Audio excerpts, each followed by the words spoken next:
E aí, tudo bem? Olha, eu vou falar aqui nesse vídeo sobre um vídeo que eu tenho chamado Não Fale More or Less.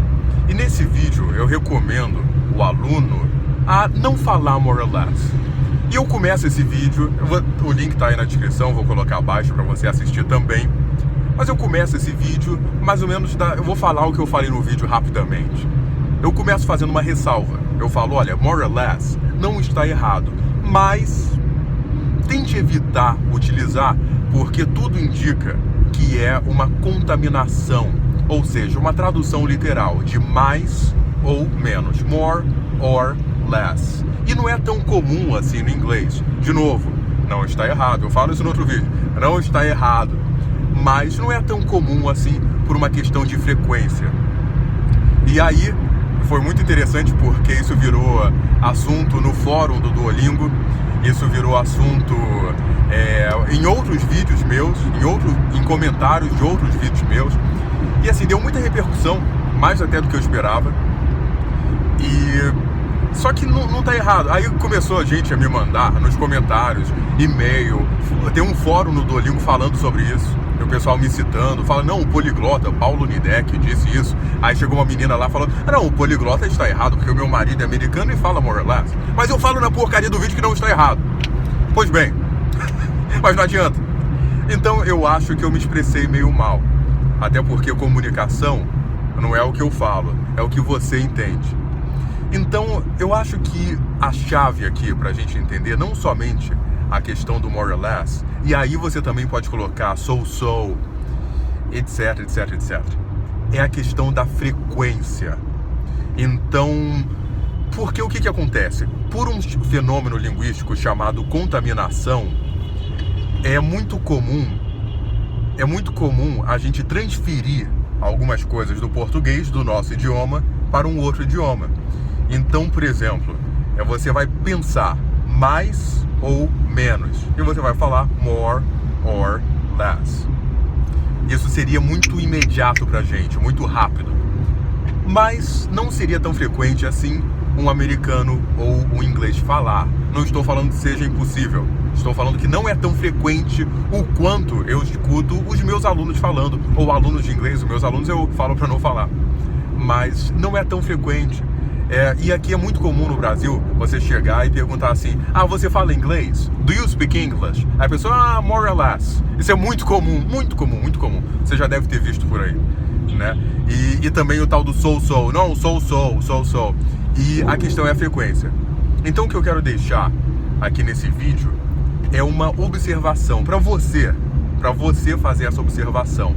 Começa a reparar com que frequência você escuta alguém falando more or less ou so aqui no Brasil, ou entre brasileiros, porque o cara pode estar lá fora. O brasileiro pode estar lá fora. Começa a reparar com que frequência isso é falado entre nós, brasileiros, ou português, enfim, pessoa que não tenha o inglês como primeiro idioma.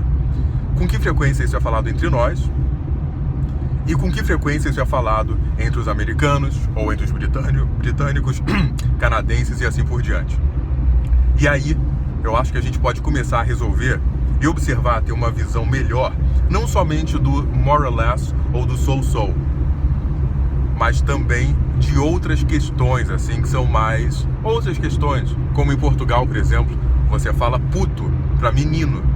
E isso é português também, não está errado. Mas se você chegar aqui no Brasil e falar puto, é estranhíssimo, né? Do mesmo modo que em Portugal você fala bicha para fila. E eu desconfio até que se você for no dicionário e procurar lá bicha, talvez você ache fila, né? Dizem, até tem aquela piada assim que fala... eu tenho um aluno meu que ele morava em Portugal, aí fala assim, entra no rabo da bicha, ou seja, entra no final da fila. E, segundo ele, os portugueses falam isso com muita naturalidade. Ou então, um pão com prego, que é um pão com carne. Enfim, ainda que seja português, você tem diferenças aí, né? Eu já escutei também gente que está aprendendo a falar português, falar assim, chamo-me Paulo. Aí eu te pergunto, tá errado? Não. Mas, se a gente analisar essa questão da frequência, né? Se você analisar assim, será que isso é frequente ser falado aqui onde eu desejo falar? Ou será que isso é uma coisa que por contaminação eu tenho? Ou por estar aprendendo português de Portugal?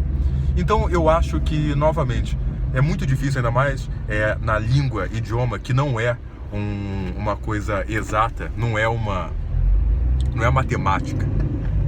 É muito importante esse questionamento, porque não tem muito preto no branco. O que às vezes é certo aqui é absolutamente comum em outro lugar.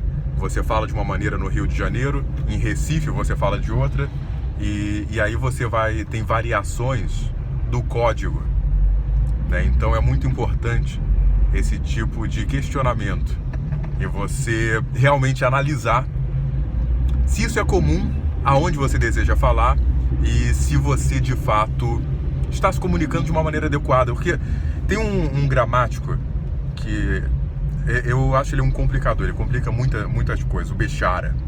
Mas ele fala uma coisa interessante, que ele fala que a língua, o idioma, a fala, essa sua forma de expressão é igual a roupa. Então você tem que estar, mais do que correto, eu diria, você tem que estar adequado. Então, do mesmo modo que você não vai a um casamento utilizando, sei lá, uma bermuda e sandália havaiana, chinelo de dedo, você não vai a um casamento assim. Espera-se que você não vá a um casamento assim. Mas se você for com esse visual pra praia, legal. E vice-versa, você também não vai pra praia, né? Não vai pra praia vestindo terno e gravata borboleta na praia, que vai ficar inadequado. Então eu acho que mais importante do que não fale more or less é questionar a questão da frequência e da adequação. Se aquilo que você fala pode soar adequado para aquele contexto que você deseja. Bem, muito obrigado por assistir. Meu nome é Paulo Nidek e até a próxima.